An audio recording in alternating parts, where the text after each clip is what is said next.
Rodando a bolinha, um, dois, três e gravando. Então, agora tá gravando, a gente está fazendo um encontro de estudantes de saxofone de bacharelado da UFRJ, e o nosso tema hoje é improvisação. Como estava o Julinho introduzindo aqui o assunto.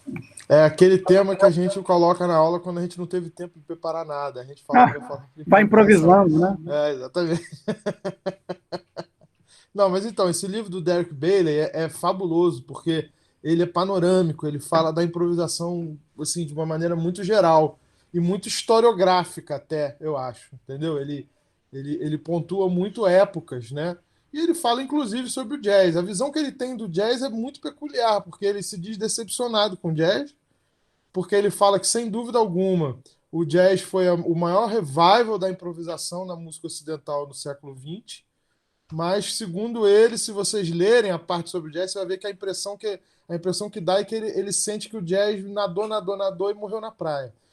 Entendeu? Porque ele faz justamente essa crítica que eu estava falando para vocês, que o jazz virou um troço muito idiomático, virou um troço muito formulaico, como ele chama, né? De seguir fórmulas. Pedro, você está com o microfone fechado, não estou te ouvindo.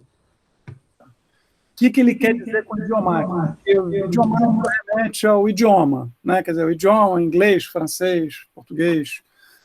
Agora, ali o idiomático é em relativo ao estilo musical, um gênero musical, né? Agora, o jazz, pô, você fala jazz, você tem coisas tão diversas, tão diferentes, né? É muito variado. Como é que você pode falar em um idioma no jazz? Inclusive, assim, uma das coisas que eu defendi bastante na minha pesquisa, eu publiquei inclusive um artigo só sobre isso, é sobre a conotação do termo jazz, né? O que que significa jazz, né? Jazz não é mais, há muito tempo, apenas uma palavra que designa um gênero musical norte-americano, entendeu? Não é isso. Tanto que se você entrar na internet agora e digitar lá Festival de Jazz, pô, na Europa, na Ásia, em qualquer lugar, você vai ver artistas lá no hall do Festival de Jazz que, O genericamente mundo inteiro, falando, né? não tem nada a ver com jazz. Né? Por exemplo, eu toquei com a Leni Andrade, sei lá, 10 anos. A Leni só canta música brasileira, cara. Basicamente o tempo inteiro. Eu só me lembro dela cantar música americana umas duas, três vezes, assim, que ela cantou Night in Tunisia e acho que My Funny Valentine. Mas mesmo assim toca em ritmo de música brasileira. Né? E a Leni é considerada, no mundo inteiro, uma das maiores cantoras de jazz brasileiro. Né? O que é isso? Não é o gênero musical, entendeu? Que está se referindo. É um jeito de tocar, é uma abordagem de performance. Entendeu? É um jeito de você pegar, por exemplo, do mesmo jeito que você abre o Real Book, você pega um tema lá do Real Book que só tem a melodia principal e uma progressão harmônica escrita. E aí o conjunto cria uma performance inteira a partir daquele roteiro ali, entendeu? Você faz isso com a música brasileira, do mesmo jeito. É o que você vai assistir, por exemplo, antes da pandemia, se você fosse numa casa noturna no Rio de Janeiro e tivesse um grupo lá tocando bossa nova. Entendeu? Com certeza as pessoas iam se referir àquela performance como jazzística. Entendeu? Que é uma performance que envolve improvisação em vários níveis. Em vários níveis. Né? Por exemplo, um exemplo muito óbvio. O pianista, ele vai ler uma cifra. Ele vai ler lá, Dó com sétima maior, Ré menor com sétima. Mas como é que ele vai tocar isso? A cifra não diz para ele como é que ele vai montar o acorde, qual o ritmo que ele vai usar. Tá entendendo? Se ele vai dobrar a quinta, se ele vai omitir a sétima. A cifra não especifica isso para o pianista. Ele Vai vai depender ali improvisar o acompanhamento. depende do Entendeu? contexto ali, como o pessoal tocar, como foi improvisada a melodia, a apresentação do tema. Como o contínuo fazia na época do período barroco, né? Você tinha um baixo cifrado e o cravista, o organista, sei lá, o contínuo, eles improvisavam o acompanhamento na hora, no ato da performance. Entendeu? É uma improvisação de acompanhamento. Hoje em dia, quando a gente fala, principalmente saxofone, já vou estudar improvisação. A gente está falando de uma improvisação jazzística, solista melódica, entendeu? Porque é uma criação de melodias sobre, tradicionalmente, um acompanhamento específico, harmônico. Agora, por exemplo, o baterista pode improvisar também. Aliás, ele improvisa o tempo inteiro. inteiro. Agora, Julinho, é super questionável esse negócio também de ter o... Você tem o Real Book, né? Mas você tem o Real Book não, o Omnibook, né? Com a transcrição dos solos, também do Charlie Parker. Mas você tem só o Charlie Parker. Você não tem os outros músicos que estavam ali. Você tem a transcrição do solo, que é a superfície da história, que é uma pontinha ali, é uma ponta do iceberg muito evidente na escuta, mas que não é a música toda. Você fica, né? Então, vão os guitarristas pegar o solo do Charlie Parker, mas, enfim, a gente não está ouvindo o resto do grupo, né? Então, A muito interação importante, é dele com o integral, grupo. né? Integral a interação ali. E A interação dele com o grupo é fundamental. Tem um livro da Ingrid Monson que é só sobre isso. Que é referência sobre. completa, referência completa, Julinho. Deixa eu pegar aqui então. Que eu vou, enquanto eu falo com vocês, eu vou Não achar vamos ele aqui. deixar passar nada. Tá? Esse livro, ela aborda a improvisação jazzística do ponto de vista dos acompanhadores. Né? É super interessante, que ela fala justamente sobre o baixista, o baterista, o pianista, né? Deixa eu ver, cadê ela? A escuta tem que estar muito ligada ali. Você reage a qualquer estímulo, qualquer mudança, qualquer Isso. ideia, você tem que reagir em tempo real, né?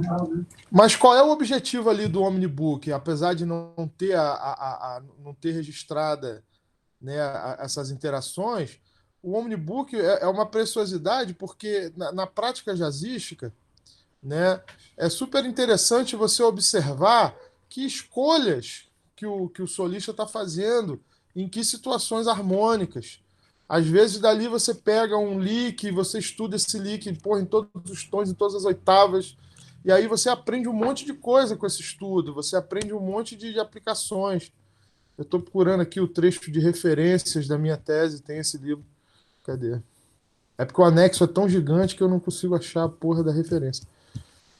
Pronto, falei palavrão na gravação, já era, hein? Depois a gente edita. Pois é.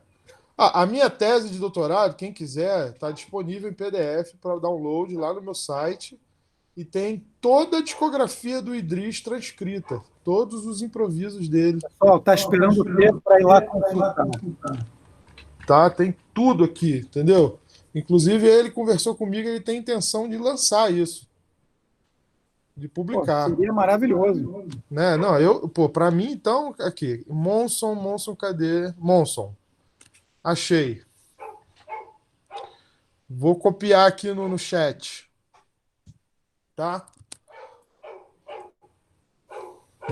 Agora, Julinho, o lance do idioma. Esse é o seu ponto de vista dos acompanhadores, da base, exatamente. Legal. E esse título é interessante, só curiosidade para vocês, saying something, né? Dizendo alguma coisa, né? Isso aí é um termo que ela tira de uma das entrevistas que ela fez, porque tem um momento que os entrevistados falam justamente isso, que se você não tiver conectado com o grupo todo e swingando junto e interagindo, você não diz nada. Entendeu? Você pode fazer o que você quiser, que você não está dizendo nada. Entendeu? É por isso que o nome do livro é Saying Something, dizendo alguma coisa. Como, né, dizer alguma coisa numa situação dessa. Agora, vem cá, de certa maneira, o jazz é uma maneira de se tocar, né? Quer dizer, improvisado e tal. Tem ritmos brasileiros improvisados, tem culturas orais inteiras, né? Música indiana, você tem várias diferentes formas de se improvisar e muitas delas são de cultura oral. O jazz, na sua origem, quer dizer, é muito baseado na escuta, né? Como é que você trabalha a escuta? Era oral também, era uma tradição oral. Improvisar, como é que é a construção da escuta na improvisação dos jazzistas? Aí, gente, eu recomendo para vocês, vou botar nas referências também, ó. Dá para ver? Peraí, deixa eu botar você inteiro aqui, rapidinho. Agora dá para ver melhor. Jazz, The Infinite Art of Improvisation. Eu vou botar para vocês a referência completa, tá? Esse livro aqui, cara, é considerado a maior publicação acadêmica já feita na história do estudo do jazz, academicamente falando. Está Né? vendendo aí esse exemplar? Não. Não, esse exemplar aqui eu comprei quando eu estava fazendo minha primeira tentativa de entrar no doutorado, né? Porque eu vi que o livro era citado em tudo quanto é lugar por todo mundo o tempo inteiro. Eu falei, cara, eu tenho que ter esse livro. Se eu vou falar sobre esse assunto, eu E tenho que ter esse livro. ele fala da construção, da improvisação. Ele fala de tudo, Pedro. É incrível. Ele fala, é um tratado sociológico musical sobre a improvisação jazzística. Entendeu? Ele fala, vou copiar aqui a referência. Aliás, você me lembrou agora, eu não li, mas eu sei que existe. O Eric Roth enfim, cara da história mesmo. Ele fez um livro sobre a história social do jazz. Maneiro. É isso também. Livro de história do jazz que eu tenho aqui é um que já é meio velho, já está ficando meio ultrapassado, que é o History of Jazz do Ted Gioia, mas é muito bom também. Esse é mais atual, esse que você falou, mais interessante. Né? Mas assim, esse livro, ele fala...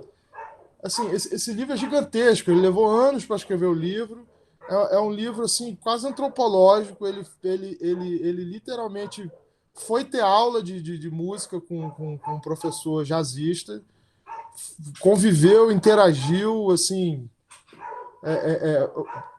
me arrisco a dizer que anos com uma comunidade jazzística, entrevistou, observou, assistiu, transcreveu. As transcrições do livro no anexo são incríveis, que ele transcreve a base também, o solo e a base, entendeu? É um trabalho, cara, colossal, é um negócio de louco. E eles fazem um trabalho também assim de... E ele assim, ele deixa eu só dar meu cartão aqui para minha filha, que a ração do cachorro chegou, tem que pagar. Tá? Aí, assim, ele no livro você tem várias coisas assim. Se você vê, por exemplo, o título dos capítulos, são super interessantes. Ó. Quer ver? Tem umas fotos incríveis, assim, né? Parte 1, preparações iniciais para o jazz, né? Aí, capítulo 1, amor ao primeiro som, primeiro envolvimento musical, ou seja, isso que você estava falando, escuta. Né? Como é que você escuta o jazz e começa a se interagir. Capítulo 2, convivendo e tocando. A comunidade jazzística como um sistema educacional. Aquele fator oral que você falou no início também. Entendeu? Aí, parte 2 é cultivando as habilidades solistas. Aí ele fala sobre, tem vários capítulos enormes, sobre o que são essas habilidades, o que a comunidade jazzística entende como essas habilidades. Aí a parte 3 já começa no capítulo 11. Aspectos coletivos da improvisação, interações, etc. E a última... Essa dimensão coletiva, do trabalho coletivo, de você criar um som de grupo, no jazz né? Quando você vê junto para improvisar e funciona, que pode fazer, ficam 20, 30, um dos meus favoritos de jazz, trio, né? O Keith Jarrett, Gary Peacock e o Jack DeRonette. O Jack desonesto, até desonesto, de tão bem que ele toca bateria. O Jack Cotonete. Hã? Jack Cotonete. Jack Cotonete. Vocês conhecem? Vocês estão ligados nesses caras? O Gary Peacock morreu há pouco tempo, tem menos de um mês. Né? Infelizmente, fiquei triste. E eu sempre ouço, adoro o som deles. Porque vocês estão conversando o tempo todo, um tosse e o outro espirra.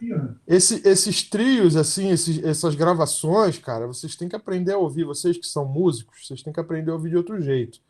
É igual aquele livro que você leu o primeiro parágrafo e você não entendeu nada. Você vai ter que ler de novo, cara. Primeiro parágrafo, até você tirar alguma coisa dali e fazer sentido. Entendeu? Assim, esse tipo de música vocês têm que parar e ouvir 1, 2, 3, quantas vezes vocês puderem, até vocês começarem realmente a entender o que está acontecendo, a perceber essa experiência que o Pedro está relatando, entendeu? Muita sutileza. Exatamente, exatamente. Na resposta. O Keith Jarrett é considerado um dos maiores pianistas de jazz da história. Ele é um gênio. Ele é fantástico, fantástico. E ele tem o disco de piano solo mais vendido também de todos os tempos, o Cole Concert, né? Que ele improvisa do início ao fim, né? Quer dizer, ele tem os temas e tal. E quem foi que falou que estava analisando? Eu não lembro agora qual aula, mas tem um compositor que pegou os solos dele, analisou tal e viu como existe um pensamento de composição ali mesmo, né? Eu vou botar aqui. Tem um capítulo desse livro que eu estava mostrando aqui que faz esse paralelo entre composição e improvisação, mas do ponto de vista da comunidade jazzística, né? É, é. Pois é, e aí eu pergunto, qual é o trabalho de composição de um jazzista? Dos solos, do estilo, da forma de tocar, das articulações, da criatividade do fraseado, nunca repetir duas vezes a mesma coisa. Como é que você não repete duas vezes a mesma coisa? O músico tradicional trabalha a partitura, a gente tem que tocar aquilo tudo direitinho, que a gente faz em aula também. Como é que se trabalha a criatividade e a inventividade de um músico de jazz, Julinho? Como é que você consegue desenvolver desde um pattern, né?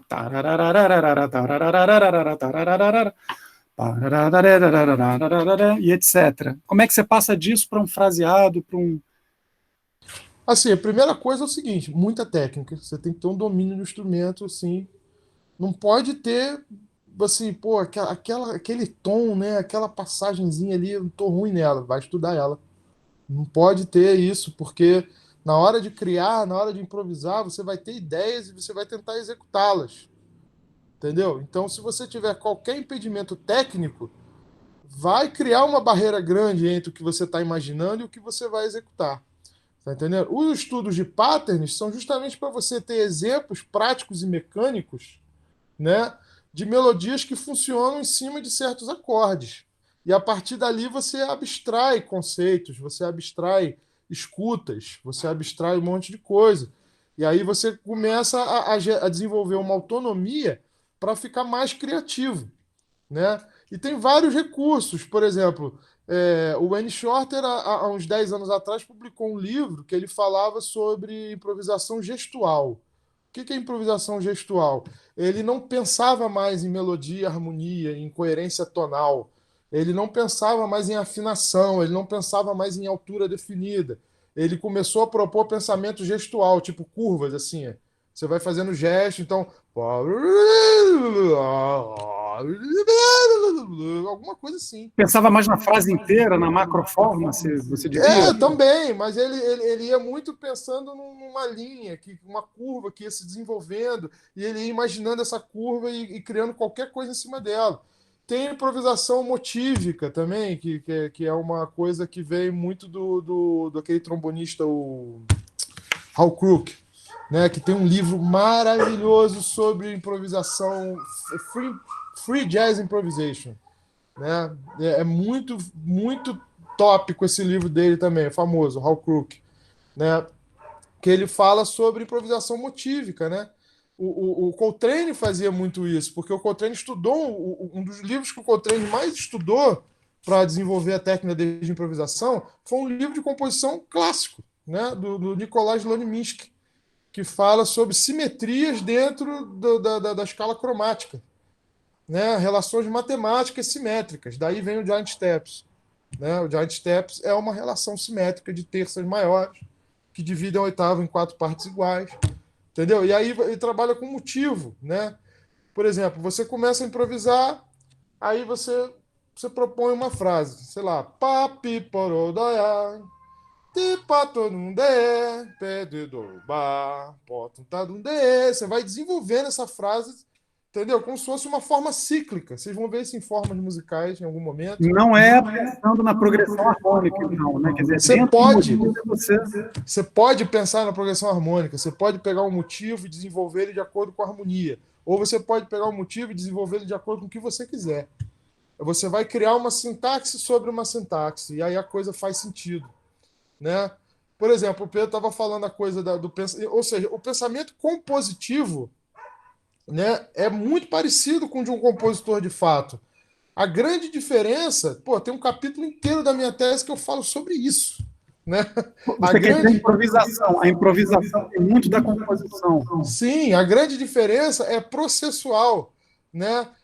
O compositor, ele produz a obra dele num processual muito diferente do improvisador. O improvisador é um Em processo, tempo real, né? Ali agora. é uma situação de performance. É uma situação de performance. O compositor não, é uma situação de composição. Aí cada compositor tem o seu processo. Para vocês terem uma ideia, apesar da minha tese falar sobre improvisação, eu fiz doutorado na área de composição, né? O trabalho é a improvisação como composição, sob a ótica das ciências cognitivas. Entendeu? Então tem tudo a ver, cara, esse processo. Entendeu? Quando você vai improvisar, você é influenciado por diversas coisas, inclusive o cara tossindo na mesa da frente ali, o garçom, porra, gritando na cozinha, sei lá, você tropeça no fio do cabo do baixista em cima do palco.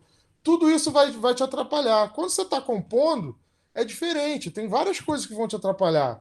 Entendeu? A sua filha que entra pelo quarto jogando bola, taca na sua cabeça.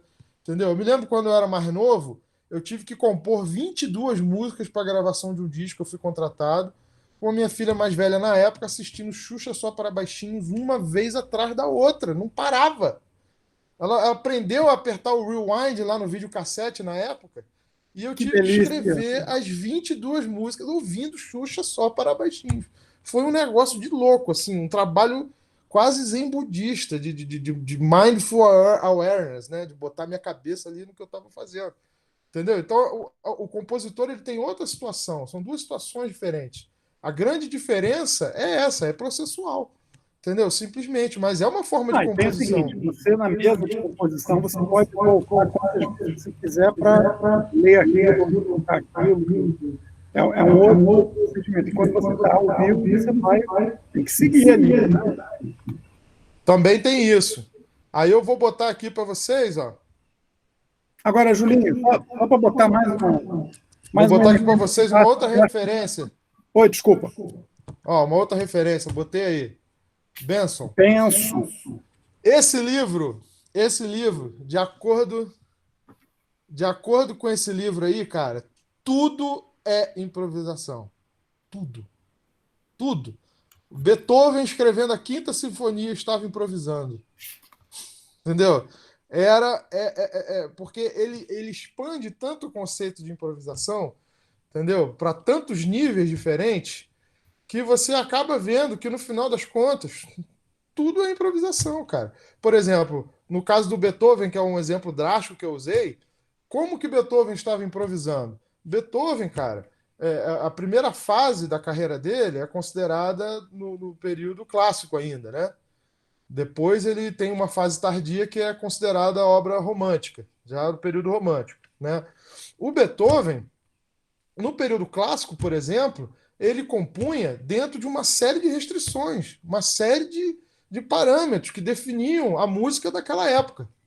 Então, na verdade, ele, para criar uma obra nova, ele tinha que criar sobre aqueles parâmetros. Cada sonata de piano que Mozart fazia era uma improvisação, porque ele tinha que pegar um padrão que já estava super estabelecido e fazer uma coisa nova.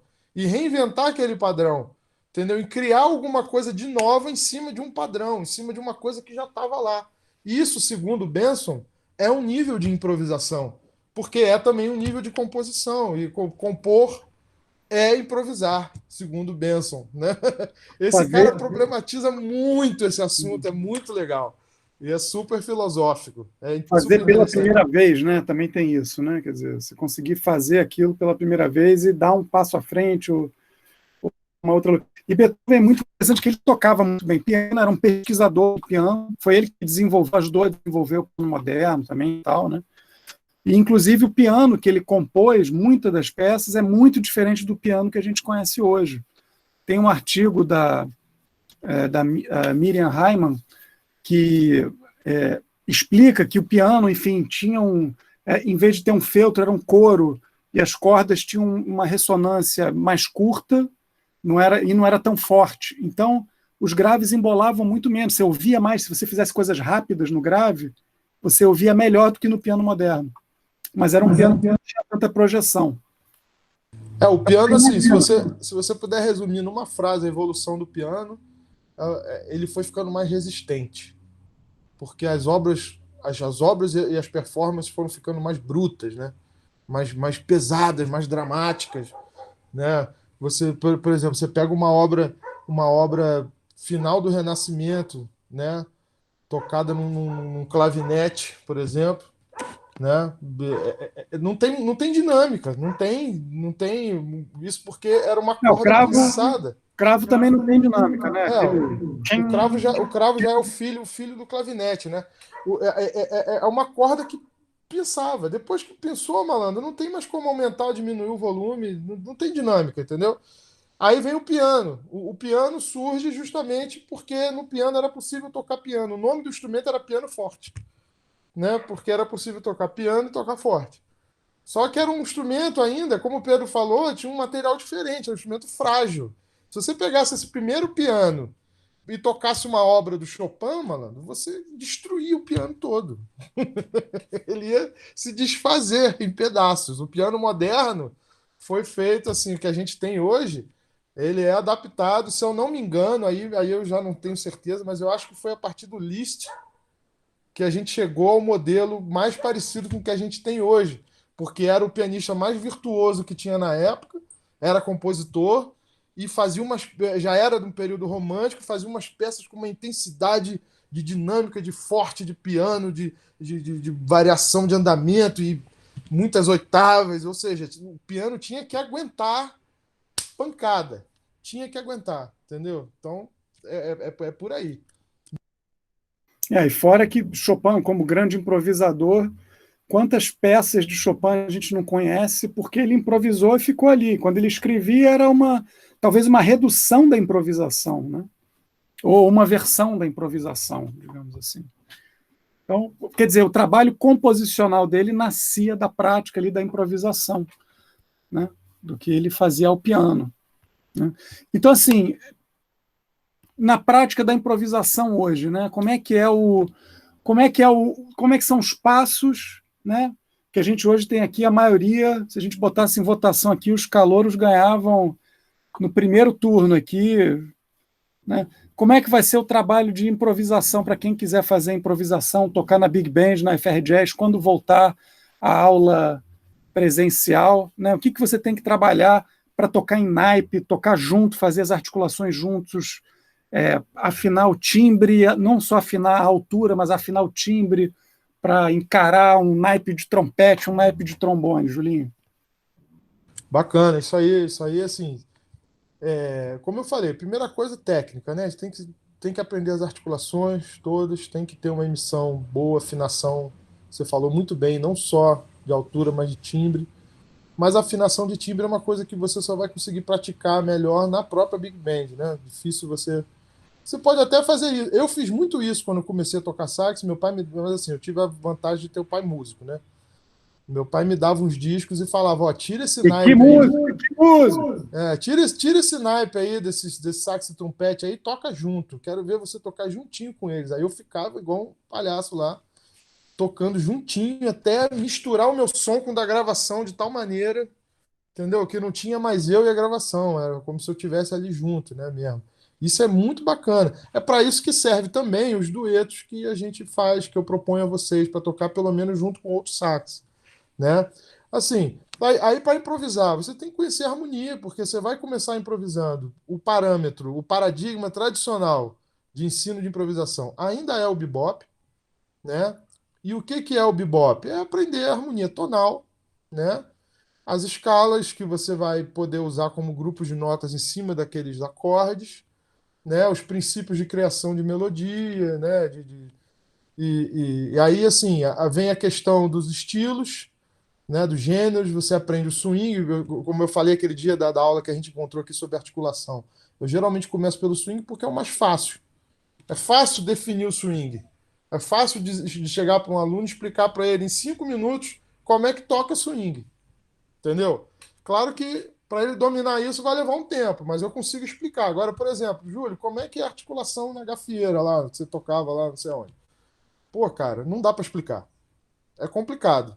Tem várias possibilidades. A música brasileira é muito difícil, entendeu? A música latina, idem. Como é que toca o choro? Como é que é a articulação do choro? Depende. Tem N articulações. entendeu? Tem alguns É princípios. improvisado, né? Quer dizer, é que nem. Enfim, você pode improvisar a articulação de uma melodia no choro, fazer de várias maneiras, não existe uma maneira de se fazer, tem uma infinidade, né? Exatamente, exatamente, é isso aí. Então, assim, é, se eu puder resumir, né, você vai ter que estudar técnica, e aí a técnica envolve você aprender a ponto de não ter que pensar mais. As escalas todas no sax, aí quando eu falo as escalas, são as escalas mais usadas na improvisação, né? Que eu até já expliquei para vocês, por exemplo, tem algumas diferenças das escalas que a gente usa na música popular, do que a teoria musical tradicional entende como escalas. O principal exemplo é a escala melódica, né? Que na teoria tradicional ocidental ela sobe de um jeito e desce de outro. A que a gente usa na música popular é o que a teoria tradicional chamaria de baquiana, né? Porque ela sobe e desce do mesmo jeito. Chamada de baquiana porque quem começou a usá-la assim foi, obviamente, o Bach, né?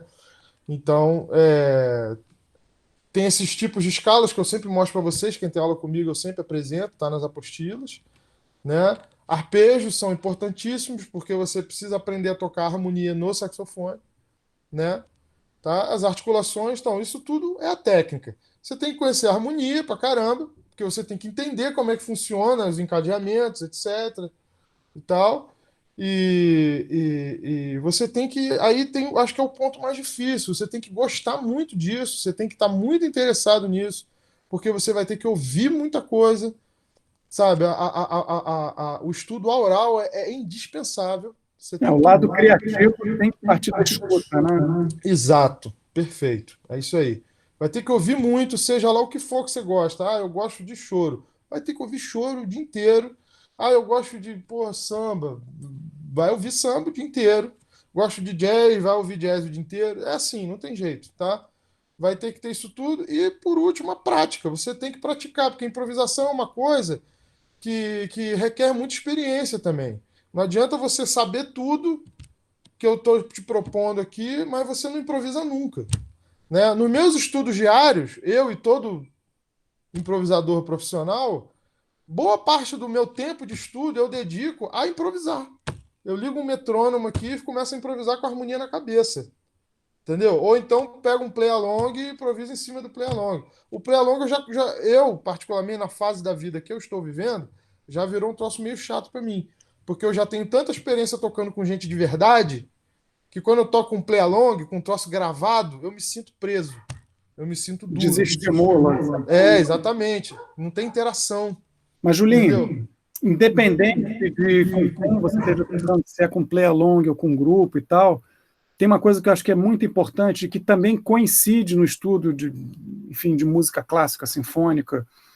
Você tem que tocar o que você imagina. Você não pode deixar o instrumento fazer, ou, peraí, mas aqui nessa região aqui do agudo do sax é mais fácil de fazer cromático aqui, vou fazer cromático porque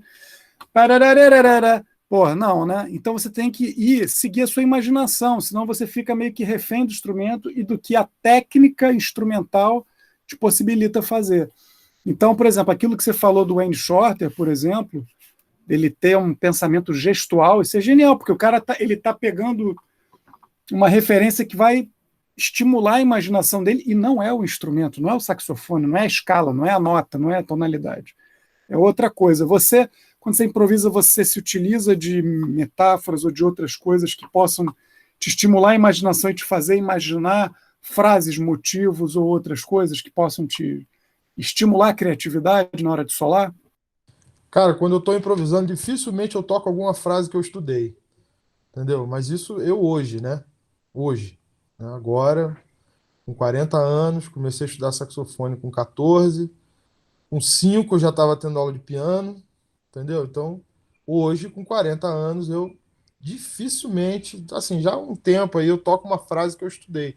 Às vezes acontece, mas quando acontece é sem querer. Aí é bacana, porque é fruto de uma imaginação. Eu imaginei o troço e quando eu fui tocar aquele troço, saiu aquela frase. Beleza, entendeu? Tranquilo, né? Agora, eu tô o tempo todo. É um negócio que eu tava falando outro dia para algum aluno, não lembro quem, não lembro se foi Dominique ou Jonathan. Algum aluno eu tava conversando, eu falei isso. Falei, cara, você tem que misturar tudo. Você tem que misturar o seu conhecimento teórico com o seu ouvido e com a sua técnica. Entendeu? Ah, mas não tem ouvido absoluto. Não interessa. Você tem ouvido relativo. Então você escutou aquele intervalinho ali, você sabe que a música está em tal tom. Então aquele intervalo só pode ser daquele acorde, daquela progressão. Então você já tirou a música do ouvido. Entendeu? Eu misturo tudo. Eu tenho ideias, eu imagino essas ideias. Para tentar colocá-las em práticas, eu passo meio que por um filtro teórico técnico. Porque eu penso assim, não, isso para soar desse jeito, nesse acorde aqui, vai ter que ser aquela nota.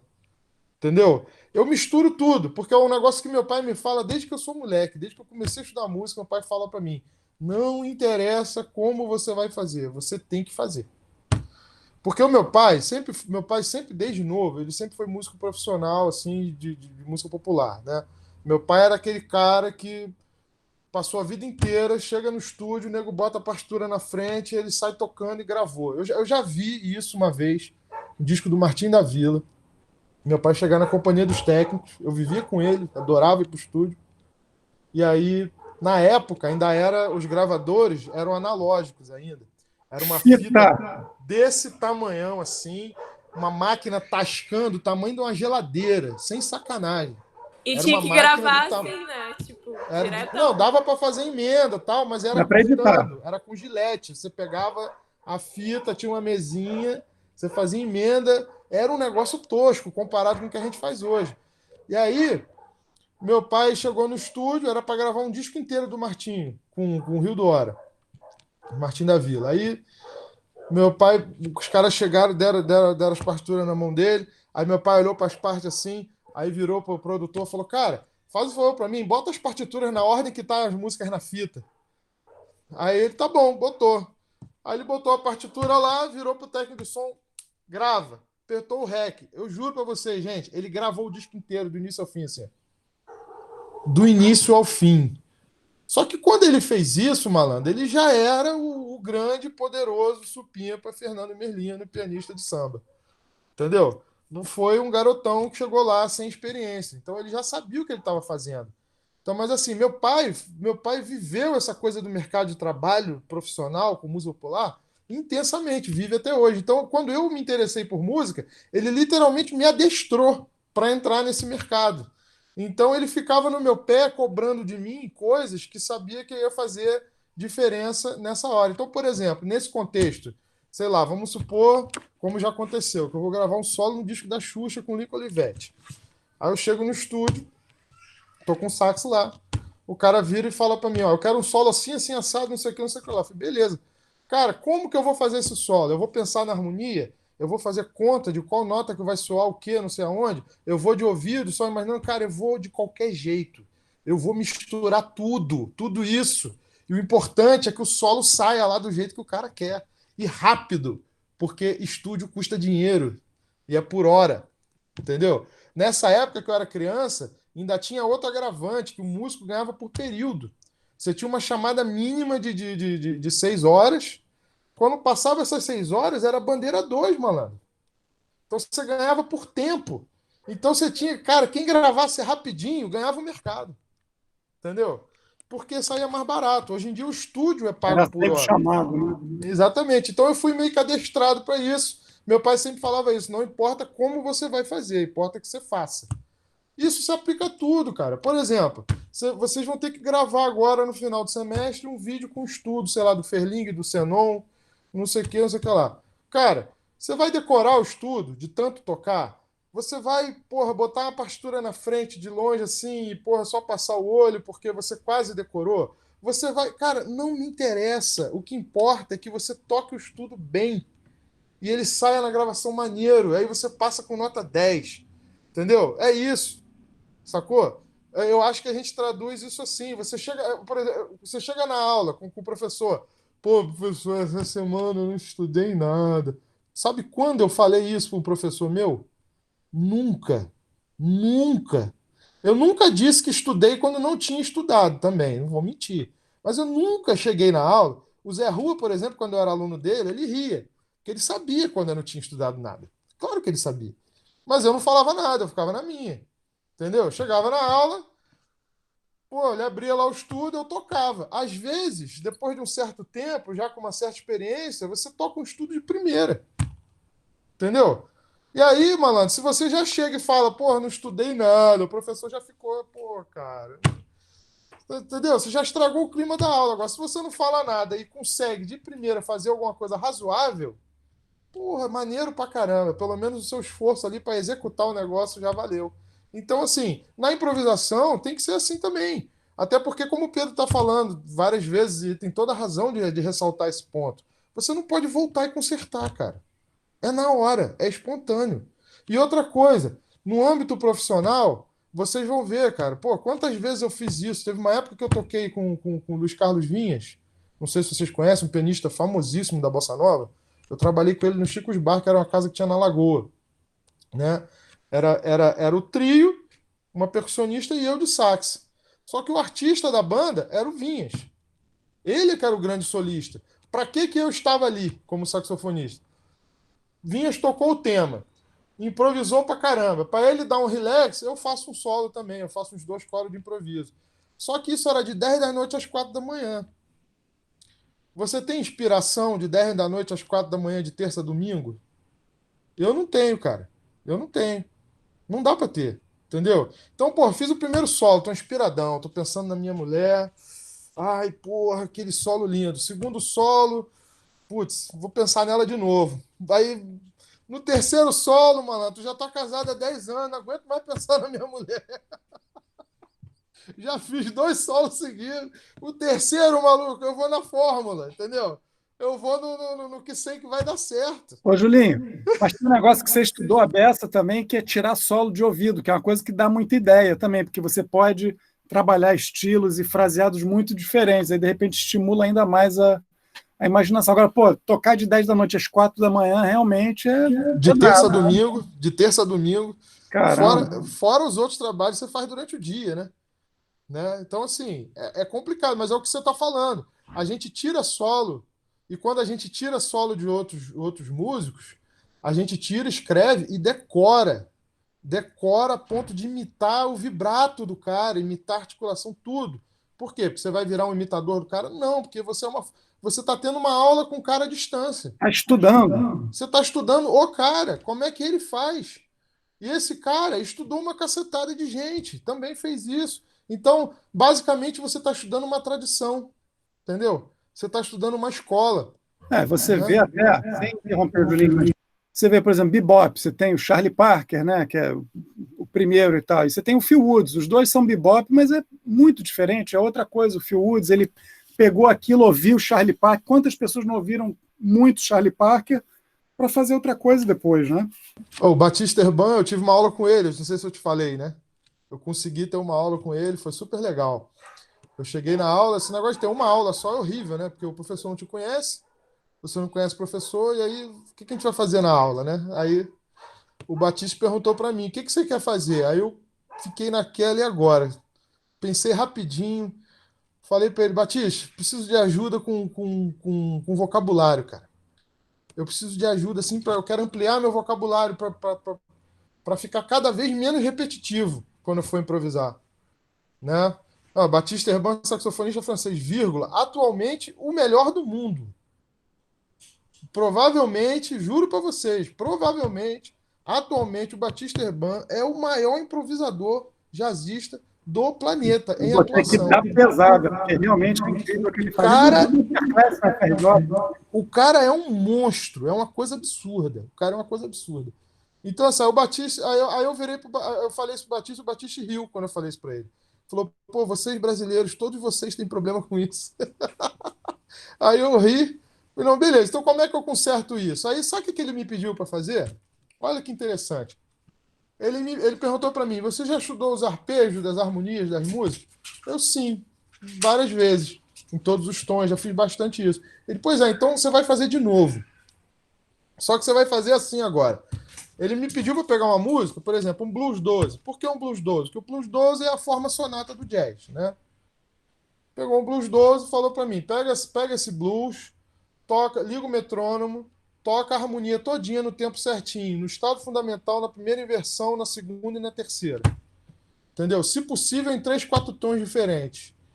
Aí eu, pô, beleza. E aí, depois, falou para mim, quando isso estiver fácil, você liga o metrônomo e começa a improvisar, harmonia na cabeça, claro, começa a improvisar usando só os arpejos, só que na sua cabeça você vai ter que criar uns marcadores. E aí que veio o lance que eu achei genial.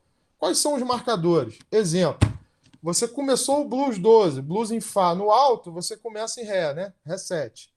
Aí, por exemplo, comecei no Fá sustenido. Seria a terça, né? A primeira inversão. Então eu tenho que criar um marcador mental que no primeiro chorus, no primeiro acorde, eu parti da terça. Quando eu voltar no segundo chorus, eu não posso mais partir da terça.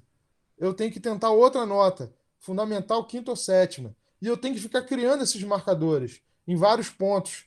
Por quê? Porque assim você se acostuma, é o que o Pedro estava falando. Ah, aqui no agudo é fácil, soa bem, vou fazer cromático. Não, não. Você não repete a facilidade do instrumento. Senão você fica preso ao instrumento e não à sua imaginação. Entendeu? Fazendo isso que o Batista me propôs, você começa a se libertar um pouco daquelas limitações que todos nós temos para criar mesmo que você quer. E mesmo que você não consiga imaginar, porque aquilo que eu falei da inspiração, às vezes você não consegue imaginar, a cabeça está cansada, às vezes, porra, você já improvisou 15 músicas uma atrás da outra, tem que fazer mais um improviso, entendeu? Você está cansado, você já tocou o dia inteiro, a semana inteira, entendeu? Porra, não dá para ser inspiradíssimo o tempo inteiro. Então, por exemplo, você usa um método desse, cara, você faz um solo excelente sem estar tão inspirado assim, cara. Entendeu? Que é a mesma coisa que o compositor faz. O cara tem que entregar, porra, não sei quantas peças para semana que vem. Se o cara for sentar embaixo do pinheiro do quintal da casa dele, ficar esperando vir a inspiração, ele não escreve nenhuma. Nenhuma. Entendeu? Não é por aí. Então, cara, é um exercício que eu tenho feito já há 2 anos. Tem 2 anos que eu tive essa aula com o Batista. Entendeu? E, cara, tem me ajudado de uma forma assim incrível, porque é aquilo que eu falei, virou o chorus. Eu tô sem inspiração, mas eu lembro que eu comecei no estado mental, então agora eu vou da segunda inversão. E aí eu já, sem querer, você já vai para outro caminho que você nem tinha imaginado. E é uma técnica de construção mental, de variabilidade, de você certamente vai fazer outra frase começando de outra inversão também, né? Sim, você sem querer, você vai criar mais variação no que você está fazendo. Você vai sem querer expandir o seu vocabulário, entendeu? Peraí, sem querer querendo, né? Porque você trabalhou pra caramba também, e aí você cria uma nova sintaxe, uma nova forma de falar, né? A música, né? De certa maneira. Inclusive tem uma definição aí você falou sem querer querendo, é muito muito bacana isso, porque tem uma definição famosa aí, não lembro nem qual livro, eu acho que é do Nettel, acho que é do Nettel, que ele, Bruno, né? Bruno Nettel, eu acho que é dele, Ele não é que ele, etnomusicólogo. sim, um dos maiores aí, famosos, né? Cara, ele tem uns livros fantásticos, né? Ele é pioneiro em várias áreas, assim, da etnomusicologia, né? E ele falou bastante de improvisação. Eu li um livro dele que ele fala muito de música iraniana, que é mó barato, né? Que tem muita coisa improvisada também. Tradição oral também. Aí num livro dele, ele tenta definir improvisação. Ele fala que improvisar é você realizar uma performance musical sem preparação prévia, né?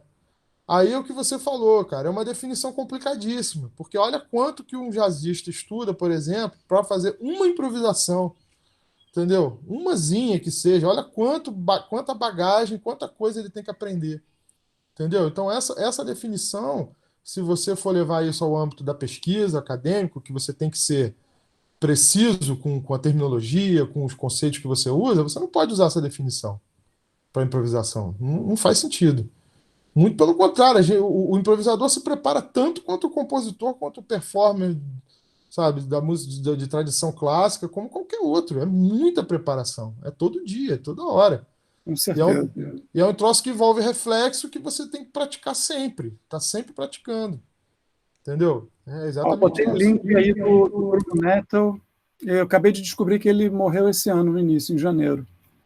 Caraca, Infelizmente. esse ano tá de parabéns, hein? Porra. Pessoal, Vamos perguntar para o Julinho aí, que alguém quer perguntar? O microfone está aberto. Eu. Ô, Júlio, eu tava pensando aqui sobre o Charles. Você tava falando que o jazz era uma coisa mais oral. Eu queria saber se você tem alguma noção de como que o Charlie Parker ele foi ensinado assim, se foi pela cidade que ele vivia, se tinha muito jazz, os professores que ele teve assim, como ele foi ensinado, se por métodos foi uma coisa mais oral, mais informal assim, passada de, sei lá, geração em geração. Cara, na época do Charlie Parker, era tudo muito oral. O jazz estava longe de ser uma cadeira universitária, entendeu? Então, se eu não me engano, o Parker ele é texano, né? Ele é nativo do Texas, né? Se eu não me engano, eu acho que era isso. E quase sempre, cara, na história de todos esses grandes nomes do jazz, você vai ver uma igreja evangélica no meio, entendeu? Tem uma foto famosíssima que eu acho maior barato, que tem um documentário sobre o Coltrane, que tem o Chasing Trane que tá no Netflix, que é, cara, gente, quando eu vi aquilo, eu fiquei com raiva de mim, porque eu pensei, por que eu não assisti isso antes?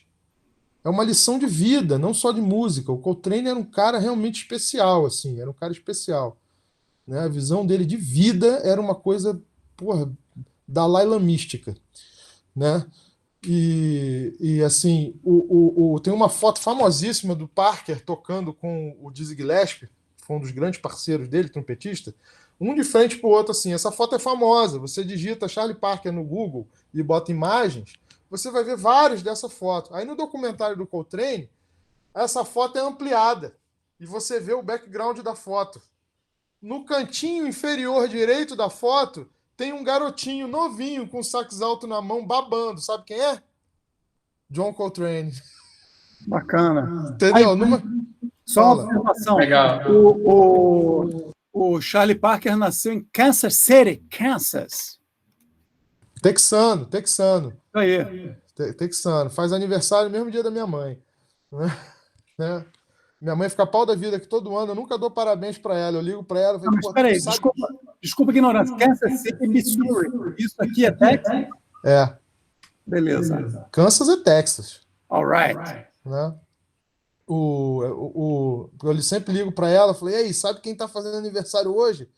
Caraca, cara, Michael Jackson, Charlie Parker, Júlio Fernandes, guitarrista dos Parajara, entendeu? Porra, cara, que data, hein? Todo ano, ela fica furiosa. Bom, mas aí, assim, tem muito essa coisa da tradição da igreja, né? O pai do Joe Coltrane, por exemplo, era pastor, entendeu? Então, todos eles tiveram essa passagem. Que eu me lembre de cabeça agora, o único cara dessa geração aí que passou por uma instrução formal foi o Miles Davis, que é formado em Juilliard, né? Ele cursou aí trompete clássico, eu acredito, né? Porque acho que não tinha jazz ainda na faculdade. Então, assim, tinha muito isso do cara ouvir outro tocando e se inspirar, e aí, pô, arruma um instrumento, começa a estudar. Alguns eram autodidata, outros tinham aula com alguém, entendeu? Mas a coisa era muito diferente de como é hoje, entendeu? Hoje em dia, não existe isso. Já quero tocar flauta, vou ali na loja, compro uma e vou estudar sozinho. Não existe isso hoje. Quem é que faz isso hoje em dia? Entendeu? Quero tocar flauta, mesmo que eu não queira ser profissional, que seja um hobby, eu vou procurar um professor, né? Para me ensinar. Naquela época, as coisas não eram 100% assim. Tinha uma coisa de observação, de admiração muito grande, né? De contato, né? De trabalhar junto. Tem esse tipo de informação você vai ver muito em livro de história do jazz, né? Principalmente livros que não livros bons, né, que são mais discursivos, né? Não fica aquela coisa de data, de não sei o quê. As datas são interessantes para a gente ver uma linha do tempo. Agora, é bom você ver as histórias, né? Esse livro aqui que eu falei, do Ted Gioia, né? Apesar de estar bem ultrapassado, ele é bem assim, ele é bem discursivo, né? Quer ver? E deixa eu ver os capítulos dele. A história do jazz. Ó, ele tem muita foto histórica, bacana pra caramba. Aí tem legenda das fotos, né? Ó, aí tem aqui, capítulo 1, pré-história do jazz. Ou seja, o que que levou ao surgimento do jazz? Só que como é que ele conta essa pré-história? Ele fala das cidades, das imigrações, dos personagens, da vida deles, entendeu? Ele não fica empurrando data pela sua goela abaixo. Claro que ele te situa na data. Depois, jazz de Nova Orleans. Ele fala da cidade de Nova Orleans, como é que era a vida naquela época, como é que as pessoas socializavam. Julinho, lá na França tem um pessoal que fala que o jazz é um fenômeno francês, porque tem Orléans em Paris, né, no sul de Paris, inclusive, quando eu fiz o doutorado, eu morei lá perto, Orléans. Aí tem uns que dizem que New Orleans vem de Orléans de Paris, vê se pode. Mas é verdade, Nova Orleans é colonização francesa. Olha só, É verdade. mas foi nos Estados Unidos que apareceu, não é na França. Sim, sim, mas assim como a música brasileira, o jazz surgiu de uma mistureba de um monte de cultura, né, cara? Um monte de coisa. A música brasileira, assim, se você quiser, a grosso modo, definir a música popular brasileira, eu digo, né? Surgiu do quê? Mistura de música europeia com música africana e um pouco aí de música nativa, né? Brasileira. Isso aí deu aquela mistureba e tal, aí surgiu a música brasileira. A música norte-americana é muito parecida a história. Só que foram outros tipos de cultura, outros. Inclusive as tribos de africanos que foram trazidos como escravos para o Brasil diferem muito em etnias das tribos que foram para os Estados Unidos, para a América do Norte. Um exemplo interessante disso é o seguinte: vocês já repararam que quase 100%, não é 100, mas quase 100% da música brasileira, popular brasileira, né? Os compassos são simples, né? O samba, o maracatu, o frevo. Agora, o shot é composto. O jongo é composto. É 6/8, é 12/8. Entendeu? Nos Estados Unidos é ao contrário, cara. Daí vem o swing do jazz. É uma mistura de um compasso simples, cuja subdivisão do tempo é em 3. O swing jazzístico é isso aí. Fica entre alterado e entre quadro. Existe uma hipótese que eu acho muito bacana, por isso que eu faço questão de repeti-la, né? De que a grande diferença entre a música norte-americana e a brasileira se deu por causa dos africanos. Dos africanos que vieram para cá e dos africanos que foram para lá. Claro que tem a cultura indígena também, né? Que é muito importante, a cultura nativa. Entendeu? Então, assim, era assim, muito oral, muito oral. Tinha coisa, não existia escola de jazz, você não tinha um curso de jazz onde o cara ia para aprender jazz. O jazz era uma coisa que você aprendia na comunidade jazzística, né? Ouvindo mesmo, né? Por isso que o Paul Berliner fez questão de fazer essa inserção, aquele livro grandão que eu mostrei para vocês, de entrar na vida dos caras e ver como é que os caras vivem o jazz. Tem um outro documentário muito bacana também, que eu não lembro agora qual é, que está no YouTube, que começa com o Wayne Shorter dando um depoimento, e ele fala um negócio que eu achei muito interessante. Ele falou assim: me preocupa muito as novas gerações de jazzistas. Eu fico muito preocupado com eles, porque na minha época a gente vivia o jazz. Hoje as pessoas estudam demais o jazz. Entendeu? Literalmente era um estilo de vida para eles. Né? O jazz era um. Há pouco tempo atrás eu tive uma experiência que eu achei engraçada, eu achei até meio exagerada, mas você vê como é que é a relação de certas pessoas com certas coisas, né? Eu adoro blues, eu toco blues pra caramba, acho super bacana. Pô, blues inclusive como professor, eu acho o blues uma ferramenta de ensino de improvisação excelente, porque ele é simples e ele o que eu falei, a forma sonata do jazz é o blues, né? Mas o blues ele tem uma história com a diáspora afrodescendente nos Estados Unidos muito forte, muito forte. O blues está diretamente ligado com as work songs, que eram as músicas que os africanos ou os afrodescendentes cantavam nos campos de trabalho, né? A letra do Summertime é uma ironia, né? Summertime, tempo de verão, when the living's easy, quando a vida é fácil, né? O algodão está brotando, né? E o sol brilha no céu, entendeu? E os caras lá com chicote nas costas, mano. Ralando, de coleira. Alguns usavam aquele troço na boca. Não preciso falar para vocês da desumanidade que foi a escravatura, né? Desnecessário. né? Mas assim, é uma ironia, a letra do Summertime é uma ironia, né? Então, assim, eu tenho um amigo que é saxofonista da Califórnia, que ele vem periodicamente ao Brasil. Numa dessas vindas, a gente foi junto a uma casa noturna que tem no Leme ainda, que estava tendo o show do trio do Massa, baterista, do Carlos Massa, que é o Jefferson Lescovitch, baixista, e o Marcos Richter no piano. E aí a gente foi lá, é comum, né, você chegar e dar uma canja, né?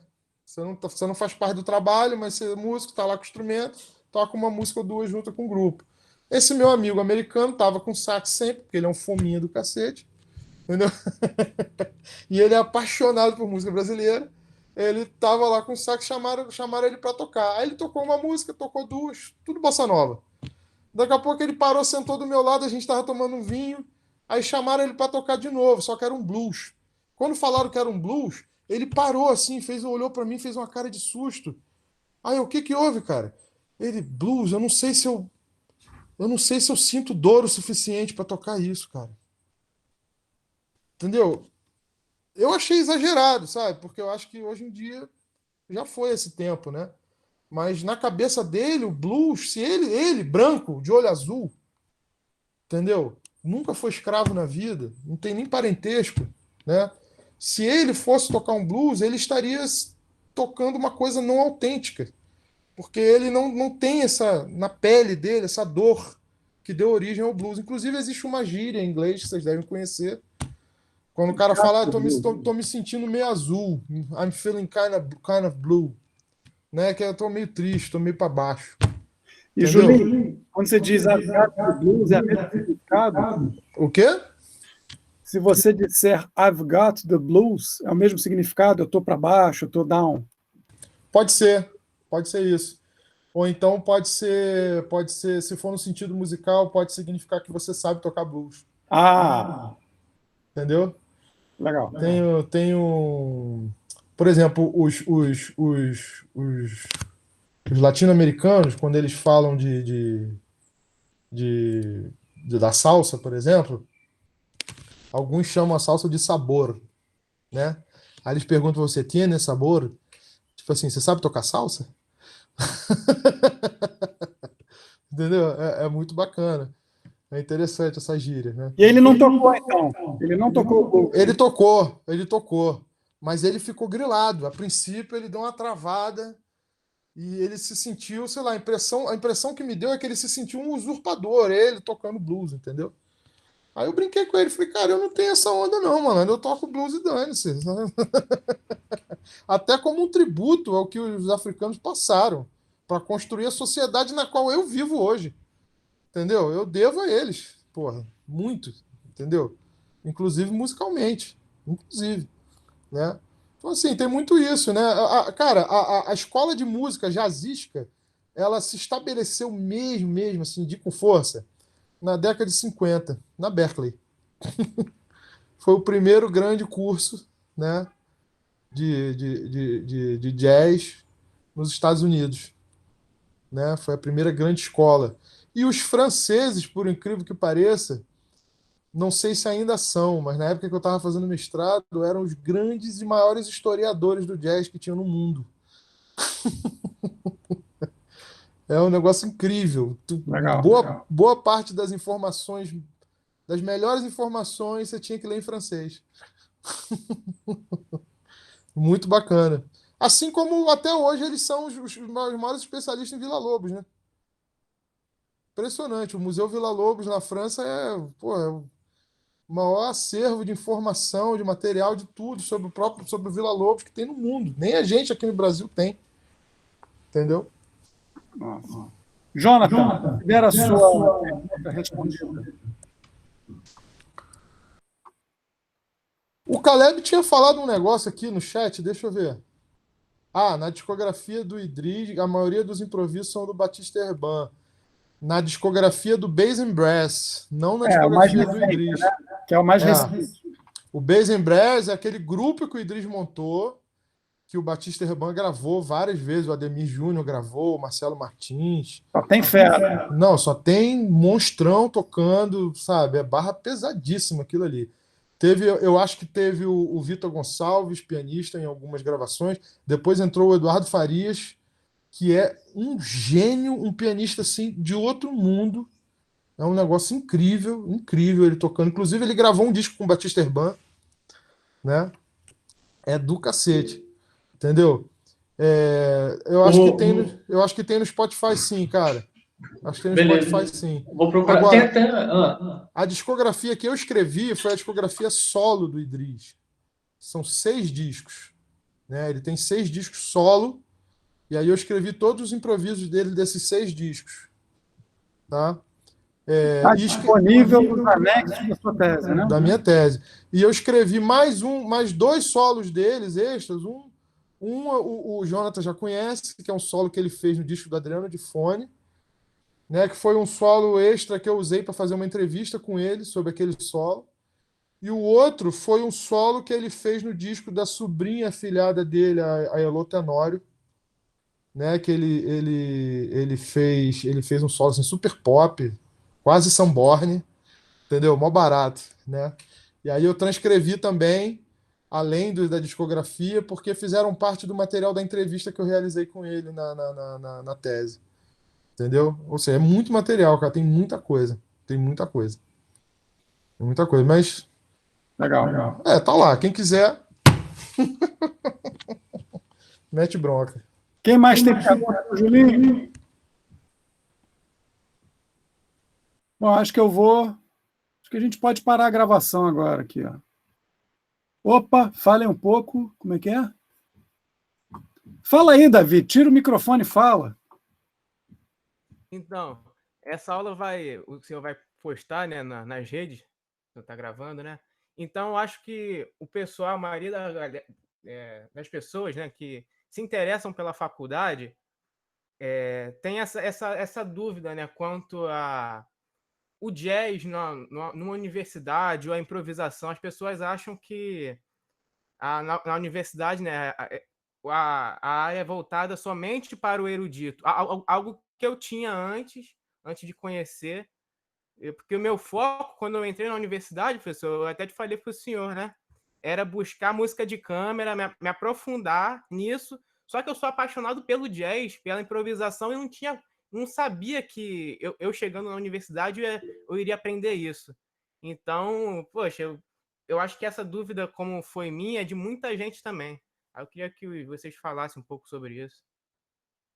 Cara, eu já teve um programa, tem um programa no YouTube chamado AT Jazz, que é dirigido pelo Ângelo Torres, que ele me convidou uma vez. E aí, nesse programa, o convidado toca uma música com a banda dele e depois tem uma entrevistazinha, né? Nessa entrevista, o Ângelo me perguntou justamente isso, cara. E eu falei o que eu vou te falar agora. Não sei se o Pedro concorda comigo. Mas essa ideia que as pessoas têm, cara, é por causa de uma tradição, né? Tradicionalmente, o ensino formal de música no Brasil, em geral, sempre foi conservatório, né, cara? Sempre foi assim. Entendeu? Não tem muito tempo que as universidades começaram a se interessar, começaram a abrir espaço para música popular, né? Não tem muito tempo. Mas já tem algum tempo, né, cara? Pô, eu acho que assim, eu acho que o que falta agora é divulgação, sinceramente. A gente tem que falar, mostrar para as pessoas que isso está mudando. Pô, a UFRJ tem bacharelado em cavaquinho, cara, em bandolim, sabe? Pô, isso para mim é um marco histórico, assim, porra, gigantesco. A UFRJ tem a UFR Jazz, cara, já há 25 anos. Desde 95. Pois é, quase 25 anos de UFR Jazz. Entendeu? Um trabalho maravilhoso que o Zé Rua começou e que eu, pô, se Deus quiser, eu pretendo manter a altura aí, se não melhorar. Entendeu? Então eu acho que hoje em dia é uma questão. A Unirio também tem vários esforços fantásticos na área de música popular. A Unirio, hoje em dia, por exemplo, você tem uma ideia, pô, tem o Cliff Corman dando aula na Unirio. O Cliff Corman, um pianista de Nova York, cara, que é um monstro de um compositor, pianista maravilhoso, entendeu? Já tive a oportunidade de tocar com ele várias vezes, sabe? Ele é fantástico. Tem o Thiago Amude, guitarrista, toca jazz maravilhosamente bem, é arranjador da pesada, já teve até menção honrosa no concurso de composição para Big Band nos Estados Unidos, dá aula de arranjo na Unirio, entendeu? Pô, então, assim, eu acho que é uma questão de informação, da gente divulgar mais que tem essas coisas. Entendeu? E, por exemplo, você falou que você, Davi, agora pessoalmente, né? Você falou que você é apaixonado por jazz e não sei o quê, mas você entrou focado em fazer música de câmara. Cara, uma coisa não exclui a outra. Entendeu? Eu tenho certeza, aquela certeza que não dá para ser certeza, mas é uma coisa minha, de uma opinião minha, que em algum momento você vai acabar descambando para um lado ou para o outro.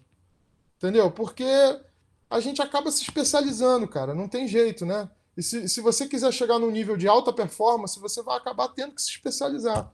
Não tem jeito. Agora, você não pode ter pressa para escolher esse caminho. E você tem que ter essa coragem que você está tendo, que é muito bacana, de olhar tudo. Entendeu? Cara, eu fiz bacharelado em saxofone. Entendeu? Na minha época, não tinha tanta abertura como tem hoje. Já tinha algumas, já tinha o FR Jazz. Eu estudei no FR Jazz pra caramba. Entendeu? Eu tive aula com o Fernando Trocado. O Fernando Trocado era professor substituto. O Fernando Trocado só me dava aula de improvisação. Era fabuloso. Era muito legal. Agora, eu toquei música de câmara pra caramba. Eu sempre me interessei por composição. Tá entendendo? Eu toquei concerto, fui solista com a Orsen. Toquei Fantasia do Vila Lobos para saxoprano e orquestra. Eu toquei quartetos de saxofone clássico com Zé Rua e com outros colegas, entendeu? Eu me interessei muito, eu gostei pra caramba. E para mim foi uma experiência maravilhosa, tanto que o Pedro tá aqui e não me deixa mentir. Depois que eu entrei na escola como professor efetivo, sempre que tinha espaço eu tava no conjunto de sax, tocando seja lá o que fosse. Tocando Entendeu? e compondo, Julinho. Não, qualquer coisa que o Pedro botava lá podia ser a peça mais contemporânea, mais técnica estendida, o troço mais tradicional. Eu tava lá com o mesmo gosto, com o mesmo interesse. Eu queria acrescentar uma coisa aí, Julinho. É o seguinte, Davi, a sua pergunta, eu entendo a pergunta, por um lado, e por outro eu não entendo, porque eu acho que na música não existem barreiras, a gente precisa ter pontes, a gente não tem que botar muro entre as matérias, entre... Você vê, por exemplo, a tese de doutorado do Fábio Adur, que está me ocorrendo agora, que é sobre harmonia. Ele bota como é que a harmonia... Você pode ter a mesma harmonia numa música pop em Mozart, ele tira essa barreira do estilo musical e avalia determinados aspectos por si. Então, assim, você... Ih, caramba! Peraí. Enquanto o Pedro atende o telefone, eu vou dar uma dica para vocês. Enquanto eu desligo. Desligou, né? Procurem ouvir a sonata K332 do Mozart, primeiro movimento. Tá? Sonata K332 do Mozart, primeiro movimento. Escutem essa sonata, depois escutem alguma gravação de Alton Leaves. Depois vocês me dizem. Não, o Mozart tem coisas geniais. O Mozart tem o quarteto da dissonância, que é um quarteto de cordas. Quando você começa a ouvir, parece que... Eu achei que era Schoenberg quando eu ouvi a primeira vez. Eu achava que era música do século XX, porque ele explora as dissonâncias, tá? E depois entra a música clássica. Entram referências de música clássica. Mas Mozart, quem era Mozart? Era um improvisador, tocava muito bem piano, de cabeça para baixo, de qualquer maneira, e que estava experimentando. Ele não queria saber se ele estava fazendo música clássica, ele queria criar, ele imaginava coisas e queria realizar. Parece que Mozart imaginava uma sinfonia inteira na cabeça dele e depois ele só transcrevia. A música nascia como uma coisa... Mas, enfim, ele treinou muito para isso, tocou muito, estudou muito, analisou muito. Então, a Escola de Música da FRJ é o lugar onde vocês têm a oportunidade de ter um conhecimento vasto musical. E no curso de saxofone, particularmente, a gente é privilegiado de ter essa abertura da prática do jazz na UFR Jazz, do saxofone sinfônico, com a orquestra de sopros, com o conjunto de sax. No conjunto de sax, vocês vão tocar música popular brasileira, vão tocar música contemporânea, vão tocar música renascentista, que tem arranjo, vão tocar uma estreia do Julinho, que ele vai fazer especial para quando a gente voltar no presencial, já está encomendado aqui a gente vai pegar todos os calouros que entraram e vamos fazer uma música junto. Então é o seguinte, a música é viva, e eu não coloco barreira, não coloco muro entre uma coisa e outra, eu estou interessado em conhecer. Tem peças que é para quarteto quarteto de sax com improvisação. Tem o quarteto do Phil Woods, que é maravilhoso, a gente ainda não tocou, está na lista. Tem improviso no meio também, é música, gente. Então, o saxofone é um instrumento que ele toca todos os estilos, é um instrumento, e a gente precisa dar essa opção. Agora, a gente, claro, no nosso projeto pedagógico, a gente tem uma base que é preciso aprender, emissão, as coisas básicas, para depois você desenvolver, ao longo do tempo, a sua autonomia e a sua personalidade musical. O Paulo, ele está para se formar, em plena pandemia, vamos ver se ele faz o recital de formatura à distância, depois vai fazer um recital, de repente, ao vivo, enfim, tá vendo isso aí. Ele escolheu as peças, eu não fiquei dizendo para ele o que ele ia fazer. Então, quando chega nesse nível, no final do curso, vocês já estão, assim, eu quero fazer... E, olha, o pessoal do jazz, é o que eu digo também, esse tema, a música erudita. O pessoal do jazz é tão erudito quanto o pessoal da música clássica, estuda pra caramba, tem muita bibliografia. Aí, pegando a pergunta do Jonathan, na época do Charlie Parker, a gente olha para o Charlie Parker tocando hoje, com os olhos de hoje, pô, com quem esse cara estudou? Pô, ele não estudou, não tinha um mestre saxofonista dizendo para ele qual pattern que ele tinha que fazer. Ele criou aquilo.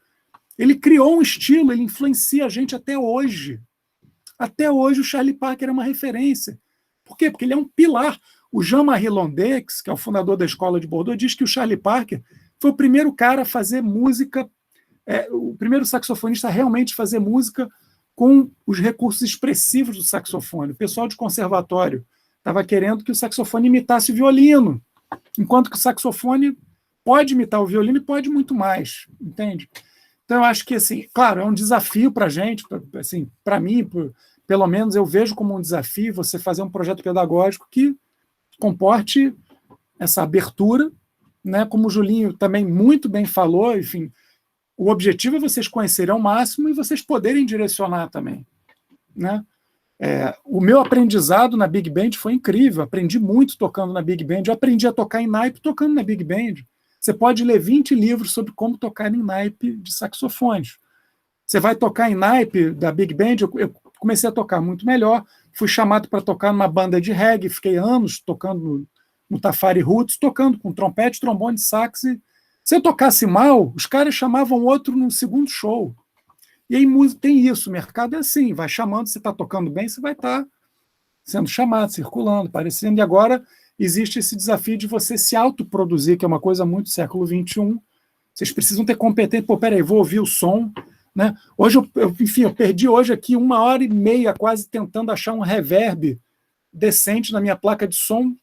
Pô, eu não consigo, eu não entendi o que estava errado. Se era o nível do microfone. Fiquei na internet tentando achar como é que ficou aqui. Você tem que aprender a parametrizar o reverb. Exato. Não, mas aí eu comecei a usar o reverb sem mexer na equalização. Primeiro você tem que equalizar bem o som para depois, enfim.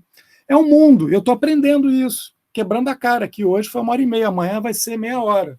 Daqui a pouco eu tenho já os meus presets, né? Vou pensar aqui como é que eu faço para regular.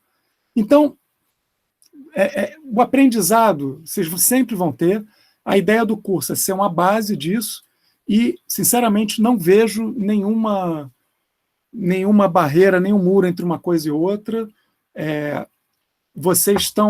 Estamos em 2020, né? Então a sua paixão pela música só vai crescer quanto mais você estudar, quanto mais estilos você apreciar, né? A improvisação é um mundo, a gente falou hoje, acho que foi muito bom a gente ter gravado, porque foram debatidos, foram citados vários livros, várias referências importantes, e a improvisação é uma abertura, né? Quer dizer, a gente falou de improvisação livre no início, improvisação do jazz, improvisação em música brasileira, o que é o idiomático, tudo isso são questões, e eu acho isso super importante. Eu também improviso, assim, eu trabalho questões de técnica, de base, de afinação, que me dá uma firmeza para executar o repertório que eu gosto de tocar, mas tem um momento que eu sempre improviso, que eu fico livre. Não, peraí, agora eu vou improvisar aqui, livre.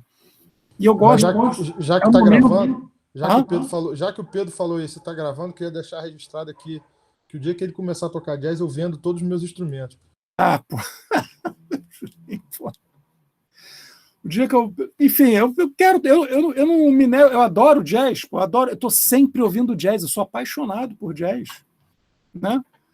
E, pô, se eu quiser tocar jazz, eu quero tocar ao lado dele, pô, né? Tocar junto aí, pegar umas dicas, tocar com vocês, tocar no repertório do conjunto de sax, tem um monte de coisa que eu quero fazer ainda também, né? E tocar jazz é uma coisa que ajuda você a...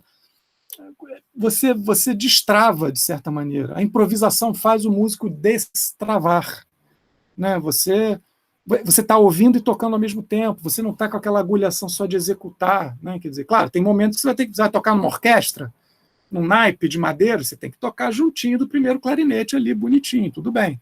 Mas você sabe fazer isso e você sabe o que é você tocar uma frase de uma forma muito mais livre. Isso é um aprendizado, precisa da experiência, óbvio, o Julinho tocou nesses pontos que são fundamentais, agora vocês têm que estar encaminhados para chegar lá, né? É o que a gente tenta fazer. O Lucas falou um negócio aqui no chat, Pedro. Ó, o problema do jazz no Brasil é que não tem muito mercado. Cara, no Brasil não tem muito mercado para nada, tá? De arte, entendeu? Isso aí é fato. Agora, você não pode direcionar a sua carreira, eu penso assim, baseado em mercado de trabalho, porque, primeiro, o mercado muda muito rápido. Isso é fato. Muda muito rápido. As coisas estão sempre em movimento. Tem gente que entra no curso de graduação, antes do cara se formar, a profissão do cara desaparece. Entendeu? Acontece, cara. Acontece. Né? Então, assim, eu acho que por isso mesmo que você tem que fazer aquilo que você realmente gosta, porque aí você vai se dedicar e você vai ter alguma garantia de que você vai ser um bom profissional, cara. Aí depois que você fizer isso, aí você se vira para arrumar um jeito de ganhar dinheiro com isso. Entendeu? Agora a dica do malandro fica aqui. Nós estamos, por causa da pandemia, coisa da atividade remotas, que já eram uma realidade por vir, deram uma acelerada gigantesca, né? Por necessidade. Tá entendendo? Então, assim, hoje em dia, quase maior parte do mercado de trabalho está voltado para a internet, cara. Então, assim, é mais uma coisa que se você quiser realmente aprender a se colocar como profissional na sua área, você tem que se interessar. Tem na internet aí várias coisas sobre marketing digital, carreira digital para músicos. Tem aí, cara, torta e direita. Entendeu? Eu vou postar no grupo eu vou postar aí um link que um amigo meu me deu, de um cara que fala justamente aí sobre carreira artística. Como gerenciar uma carreira artística numa era pandêmica, de forma remota. Entendeu? Vai ter coisas que ele vai falar ali que de repente você não vai se identificar, porque é de uma outra área que você não quer atuar. Porque é uma coisa vasta, como o Pedro está falando. A música é um negócio gigantesco, tem muita coisa. Entendeu? Agora vai ter coisas que vai ser útil para você. Entendeu? Então, assim, essa questão do mercado de trabalho, sinceramente, é isso, cara. Não adianta querer, porque se for assim, o que você vai. Sai da música e vai fazer direito. Que aí, como dizem aí os concurseiros, tem mais vaga para quem é bacharel em direito do que para quem é bacharel em saxofone. Com certeza. Entendeu? Mas olha que parece que o maior número de preparatório que tem aí é os cursos de preparação de concurso para direito, que é super concorrido também. Acho que todas as áreas estão concorridas hoje em dia. Tem muita gente boa fazendo muita coisa boa, tem muito músico bom tocando muito bem. O diferencial pode ser esse que o Julinho falou, você fazer bem o que você escolher. E dentro da universidade, o que a gente oferece é a diversidade, né, no curso de saxofone. Vocês vão aprender a tocar bem o instrumento, qualquer que seja a escolha que vocês fizerem, né? E isso é muito importante, faz uma diferença na hora que você fizer um concurso, na hora que você for tentar uma vaga para ser professor, ou para tocar numa banda, ou para tocar, enfim. E hoje em dia, isso que o Julinho estava falando de marketing, de você, como chegar, como você encontrar o seu mercado, você precisa criar um novo trabalho, né, de certa maneira. Você tem que criar o que vai ser feito, você tem que estar antenado, tem que estar bem informado, tem que fazer um bom uso dessa enorme, esse enorme banco de dados, essa informação que está pulverizada e constantemente disponível para a gente na internet, né? Mas eu entendo aí a pergunta, né? Enfim, a inquietação, de certa maneira, está mudando, o mercado está mudando, mas vocês têm que ser dinâmicos também, para não ficar para trás, né? Para não ficar assistindo a coisa passar na frente. né? Cara, olha só, um exemplo hipotético aqui que eu acho que é interessante. Imagina que você é jazzista, você toca jazz, é o que você faz, é a sua especialidade. Agora, imagina que ao invés de morar no Rio de Janeiro, cara, você mora em Nova York. Malandro, quer mercado mais competitivo que esse? Não tem, cara. Não tem. Você vai na esquina, no botequinho, tá o Joey Lovano tocando. Aí você vai na outra esquina, tá o Antônio Hartke. Aí você vira a outra esquina, sei lá. Porra, tem tanta gente, malandro. Tem uma piada que o pessoal contava antigamente, que dizia que em Nova York, se você dá um bico numa árvore, cai 6 Michael Brecker solando da árvore. Entendeu? É barra pesada. E, assim, se você for. Se você. A Melissa Aldana, chilena, fabulosa. Toca muito, Olha, essa muito, eu quero conhecer. Valeu a pena. muito, toca muito, Pedro. Um som de tenor lindo, lindo, lindo. Entendeu? Toca muito. Tem muito cara cascudaço. I'll put on the list. Put on the list. Tem muito cara da pesada, bicho. E aí você acha assim, se você tiver acesso a uma estatística que diga o número de ingressantes nos cursos de saxofone jazzista nas universidades americanas, você vai ver que ele não varia por causa disso. Talvez até aumente, porque inspira as pessoas. Entendeu? Aqui no Brasil, por exemplo, vou te falar de coração, mano. Eu fico radiante, alegre, feliz da vida de saber que existe um Ademir Júnior. Entendeu? Eu queria que tivesse 30 Ademir Júnior. Eu queria. Entendeu? Ia ser maravilhoso, cara. E eu acho que vai ter em breve, um dia vai ter. A gente já tem muito cara bom aí, bicho. Vocês têm que procurar conhecer os brasileiros também. Tá, além do Ademir, que é famosíssimo, né? Porque acho que é o cara do momento, né? E ele merece, porque ele é da pesada, né? Tem o Marcelo Martins, tem o próprio Daniel Garcia. Pô, o Eduardo Neves é Eu ia falar fabuloso. deles também. Entendeu? E o Eduardo Neves. O Vitor Santiago, o Zé Canuto, entendeu? Porra, cara, tem muita gente, cara. Tem muita gente, tem muito cara bom aí tocando. Entendeu? Então, assim. Fernando Trocado também. Pô, Fernando Trocado, tinha um amigo meu que chamava ele de Coltrane do Catete. Sério? Chamava ele de Coltrane do Catete. Entendeu? O Fernando, pô, um baita do músico, bicho. Da pesada também. Tem vários caras bons, entendeu?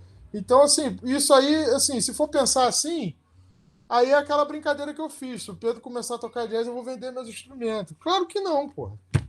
Isso não vai acontecer, ele não vai tocar jazz. Sacanagem. Mas se tocar, vai ser mais um bom pra caramba, tocando pra cacete. Entendeu? Maravilhoso. Na hora que a gente quiser montar uma banda grande, vai ser fácil escolher os caras. Porque vai ter um monte de gente. Entendeu? E vai ser mais gente que vai interagir com você, que vai te ensinar, que vai trocar contigo, vai fazer bem a você. Entendeu? Pô, sabe quantos... É legal para isso também ter uma ideia de projeto musical. Só vai ter uma ideia de projeto musical. Você está ouvindo muita música, muita coisa variada, independente da sua escolha. Esses grandes jazzistas, músicos, os caras vai ver o que eles ouvem. Ouve de tudo, não vai ouvir. Ouve jazz, ouve improviso, tem uma memória incrível para. Né? Mas geralmente os caras ouvem de tudo, né?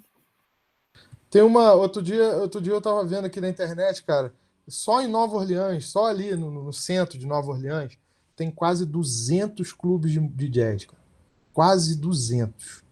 E tem música tipo todo dia. Imagina quantos músicos tem nessa cidade. Entendeu? Imagina, sabe? Deve ser um negócio de louco andar na rua de noite em Nova Orleans. Entendeu? Eu não tive essa experiência ainda. Pessoal, eu acho que eu vou parar de gravar aqui, que já estamos com 2 horas quase. Alguém tem mais alguma pergunta para colocar na roda antes de eu desligar? Então eu vou aqui. Aí vocês podem voltar a falar besteira depois, tá? Valeu! Pô, mais do que eu já falei?